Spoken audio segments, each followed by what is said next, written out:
Good evening, Hello, everybody. This is Christina Fasonic, broadcasting. From Wheeling, West Virginia. Co-partner here is Damian Dressick.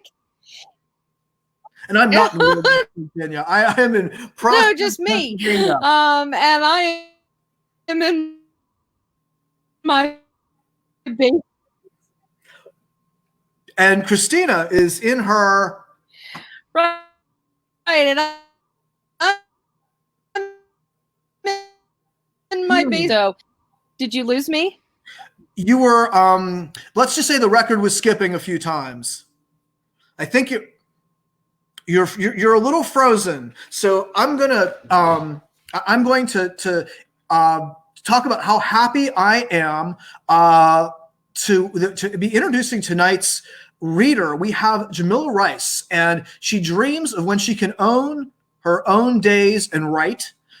Until then, she squeezes out moments during her time as, this is a lot of things, an athlete, an educator, speaker, an aunt, a gardener, a book nerd, a baker, and British detective drama junkie. Her work has been published in previous volumes of Voices from the Attic and the Pittsburgh Poetry Review, among other anthologies and periodicals. You may have heard her read at, and I have not heard her read these places, but I am really looking forward to seeing her read live in very few minutes. Hemmingways, which is a great place, White Whale Bookstore, whom we love, Delanie's Coffee House, and on WESA's Prosody, which was, I just checked on this with our reader, was hosted by our last reader, Kayla Sargenson. Or that open mic in Toronto, Jamilla says. Her work includes poetry, short fiction, flash nonfiction, and combinations of all of the above and more. Topics generally explore the intersections of the personal and political, gotta love that, past as present and future, the beauty within the mundane and pain, the science, math, and absurdity of human behavior, and the underlying insistence of oppressed peoples to do more than simply exist. We are super excited tonight to bring you Jamilla Rice. Wow, that is an introduction, and I know that she is worthy of it. Thank you, Damian. Am I unfrozen now? You are. You are. Hey, how are you doing? Hi, Jamilla. Hi. We are going to give you, impress us with your words. We are stepping out, and we'll catch you at the end. Okay, thanks. All right, so the first piece that I have is a poem. Well, they're all poems tonight, but the first one is Preparing for a Blind Date When You Live Alone. Maybe, I think, maybe I should set up a Google account, a third. I'll give the username and password permission to my best friends in town and away. I'd say, here is where you go if I die. Here's where you check if I ever disappear without texting you, without calling about Targaryen theories, our hidden Caribbean grottos, new Netflix series, or how I wish I'd learned about the Bible so that I could finally pass the Jeopardy audition. Since I have no children, no spouse, no other mammal shitting in my house, I must think of these things. Since I like human connection and touch, I must do this thing in particular. Since I am a woman, I must believe that a date with a stranger can be a death sentence. Since I'm a Black woman, I know that dates with strange men, known or new, have equaled centuries of slaughter, scot-free. Then I see the bright open bloomed red of my tulips, translucent in the sun. They've exploded orderly, lining the path from front door to car door. Planted years ago with no assurance of growth, each one became 2, then 3, in our April constants, like the rain and lemon cakes and guarded dates. I know they will be here, thirsty for heat and moist, admired, unable to respond, to do anything but be beautiful until they're not.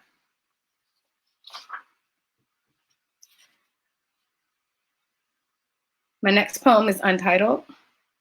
If I could sing, I'd sing a song to every juicy girl who gets breast before the rest.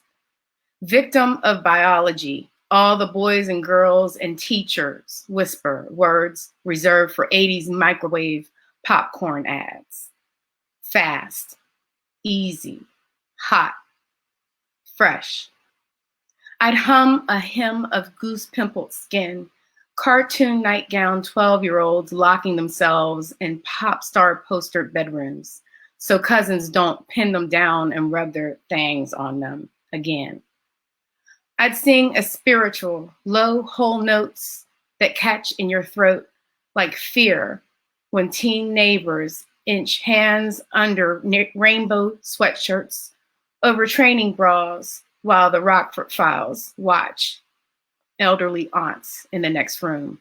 I'd sing to all the quiet, good girls with good grades who say please and thanks and excuse me and sorry, who smile and kiss relatives on cheeks and put up dishes, who make their beds and say their prayers, and who ain't never want no trouble, yet become trouble and wish they could sing.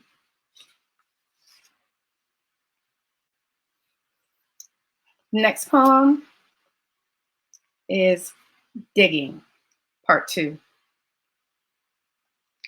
Perhaps I was weaned too early. Compulsion to dig my snout in, going deeper, teat unfound, yet satisfaction in the move toward cooler, wetter sod coating my skin like summer, mud thick, opaque. I build my nest in the impression and wait for offspring that never come. It becomes room to collect, carry, arrange, rearrange, oxytocin fueling futility. Bored, I return to my former woods, another life, to dig for things anew. My outer hair thickens, bristles gray, incisors grow to tusks in my boring search. Sniffing, I uncover truffles and swallow them whole.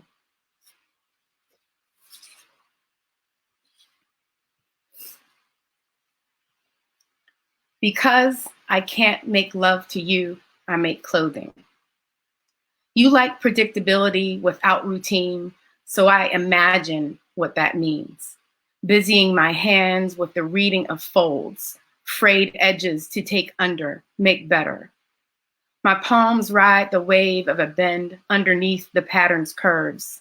I cut 2 on the selvage, 2 out of 2 pieces unconnected to pin on their periphery, straight seam, wide enough to alter with the weight of seasons.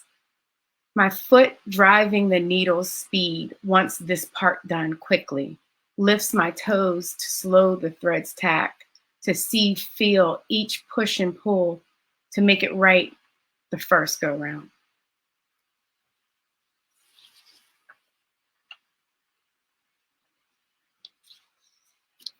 Heirlooms. My aunt's tomatoes, sowed and sung to, watered and worried over, brought Mississippi by way of Memphis to her bespoke backyard. 12 by 14-foot plots of beefsteaks and romas, marigolds and collards, corralled by bricks from the lower hill's demise. I open a bin in my attic, uncover yet another pincushion, a tomato, ubiquitous for prosperity and protection. It should be on a mantle. It used to be a real tomato on a real mantle, but then it became red cotton stuffed with wool. Then came the pins and needles. Then the moving from mantles to boxes and bins alongside samples and fat quarters and other things to fix. Prosperity and protection forgotten for purpose. To whom does this new tomato belong? To the finder, to the rememberer, to the user? I dig my bitten fingertips down, pressing cotton flesh to unearth a needle. Did my great-grandmother use this to baste quilts? My great-grandaunt to hem uniforms? Did my mother use this to make hot pants? I hear their voices telling me not to tarry, dilly-dally, waste time. Get it done, girl. Get it done now, because there is always more to do.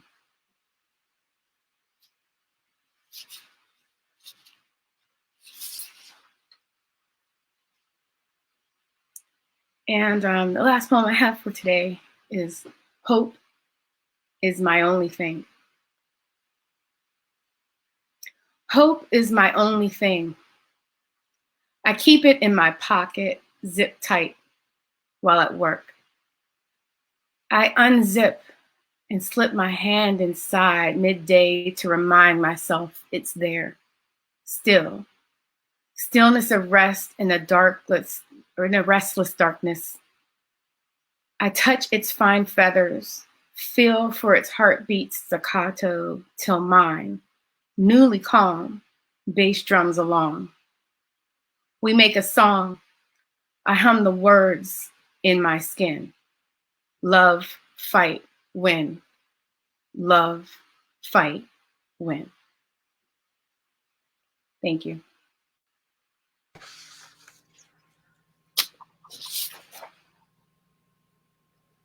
That last poem reminds me why women need pockets in all of their clothes so that we can carry that hope around with us and reach into our pocket and get.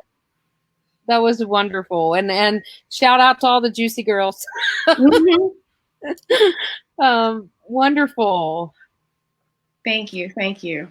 Yeah, I noticed you want to own your own days so you can write. I am hoping very much that you at least use some of those days that you own to read, because I really would very much. I'm seeing that, you know, the Hemmingways, the Delanies, the Toronto open mic. I really want to see these in person. Never before has anybody really captured no other mammal shitting in my house.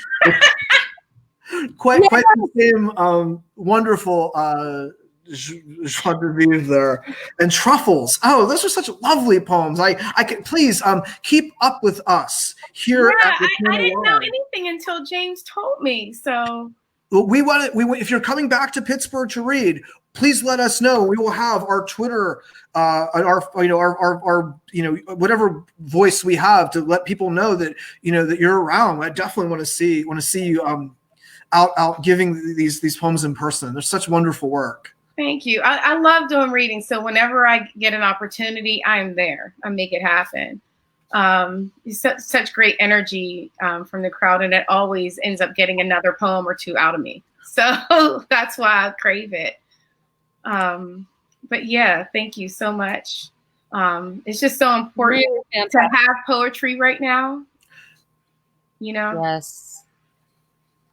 Yes. Absolutely. Mm-hmm. Yeah.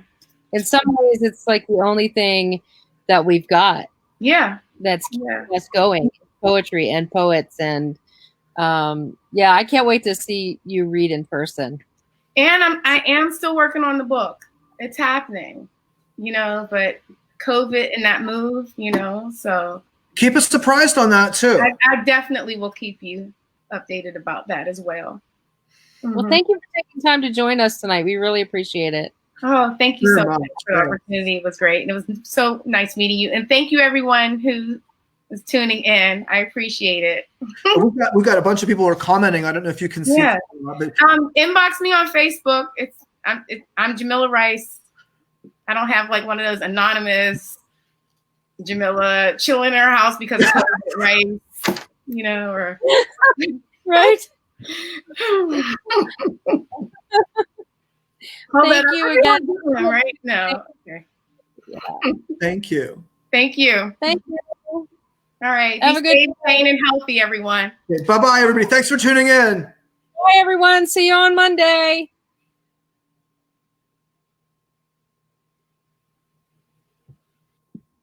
We out? Yes, we're out. Oh, is she gone? No, Jamilla's here. She's still here. I was thinking about your. Follow the directions. Well, I realized sometimes we forget to tell people about the